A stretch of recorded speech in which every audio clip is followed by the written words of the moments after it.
అమ్మవారు ఎంత బాగుపడిందో ఫోటోలో.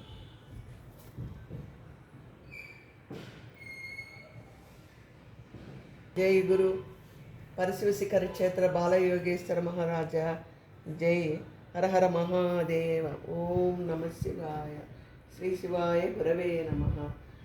ఓం నమో భగవతే వాసుదేవాయ. శ్రీ శివాయ గురవే నమ. గురు మహారాజు గారి జరిగిన ఒక అద్భుతమైన విశేషమైన సంగతి ఇంకొకటి చెప్తున్నాను.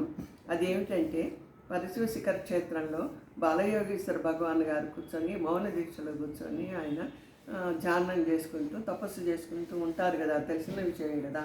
ఆయన అలా కూర్చొని ఉంటారనమాట. ఉన్నప్పుడు ఒక రోజున ఒక ఆమె బాలయోగేశ్వర భగవాన్ గారి తల్లి దగ్గరికి, సావిత్రాబాయి దగ్గరికి వచ్చి, మాత నాకు ఒక విషయం తెలిసింది. మన బాలయోగేశ్వర భగవాన్ గారు ఇలా తపస్సు చేసుకుంటున్నారని చెప్పి గిట్టని ఒక అతను వెళ్ళి ఒక మాంత్రికుడి దగ్గరికి వెళ్ళి వేరే ఊరెళ్ళి ఇలా చెప్పేటప్పటికి ఆ మాంత్రికుడు, ఎవరు వాడు, అంత గొప్పవాడా తపస్సు చేసేది, వాడి సంగతి ఏమిటో నేను చూస్తాను అని చెప్పి వాడు మన ఊరికి వస్తున్నట్టుగా నాకు తెలిసింది అని చెప్పి ఆవిడ వచ్చి చెప్తుందన్నమాట తల్లికి. చెప్పేటప్పటికి ఆ తల్లికి చాలా భయం వేస్తుంది. అయ్యో ఇదేమిటి, అడుగడుగు గండాలన్నట్టుగానే నా కొడుకు చిన్నప్పటి నుంచి ఏదో ఒకటిలా జరుగుతోంది అని చెప్పేసి ఆ సావిత్రాబాయి చాలా బాధపడుతూ ఏడ్చుకుంటూ పైకి వెళ్తుంది. పైకి వెళ్ళి, నాయన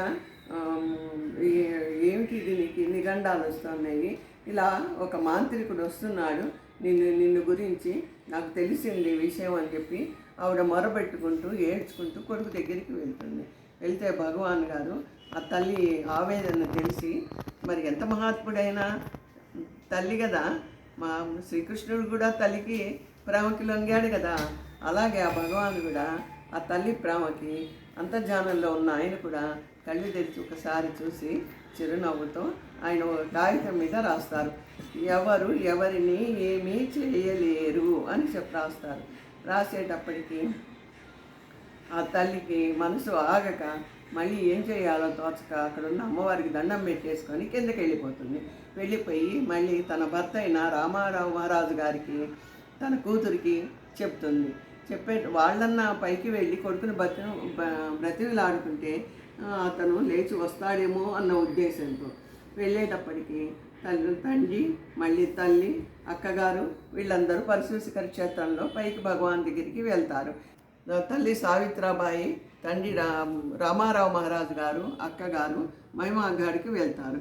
వెళ్ళి అప్పుడు మళ్ళీ వాళ్ళు బాధతో ఏడ్చుకుంటూ మళ్ళీ కొడుకుని లేచి రమ్మనమని బ్రతిలాడుకుంటారు. అప్పుడు భగవాను మళ్ళీ అదే కాగితం చూపిస్తారు, ఎవరు ఎవరిని ఏమీ చేయలేరు అని అన్నమాట. అనేటప్పటికీ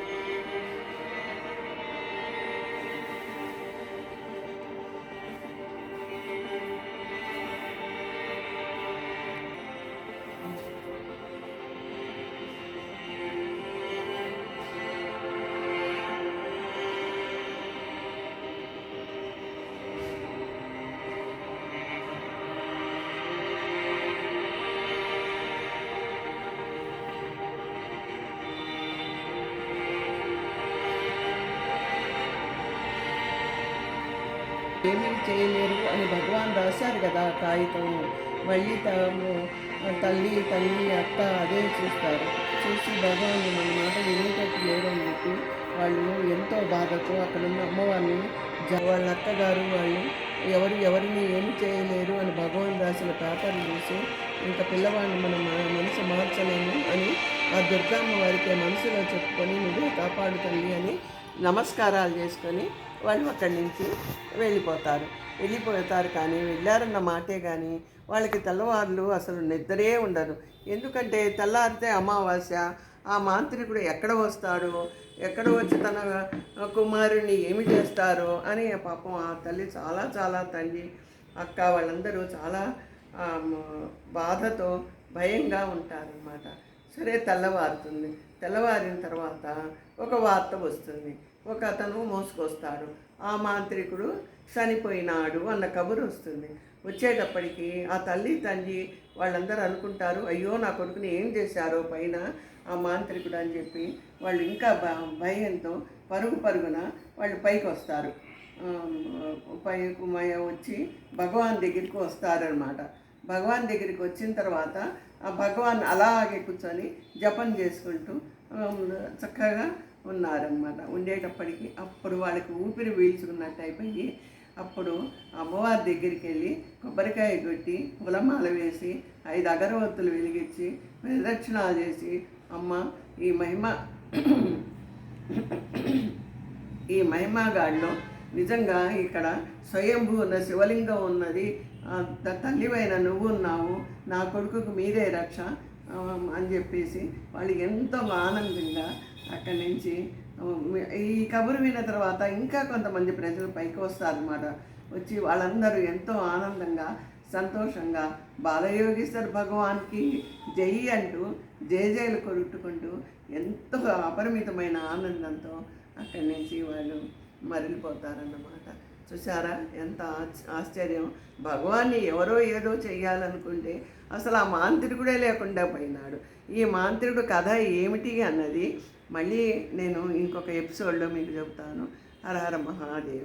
తాడేపల్లి విజయ భ్రమరాంబ.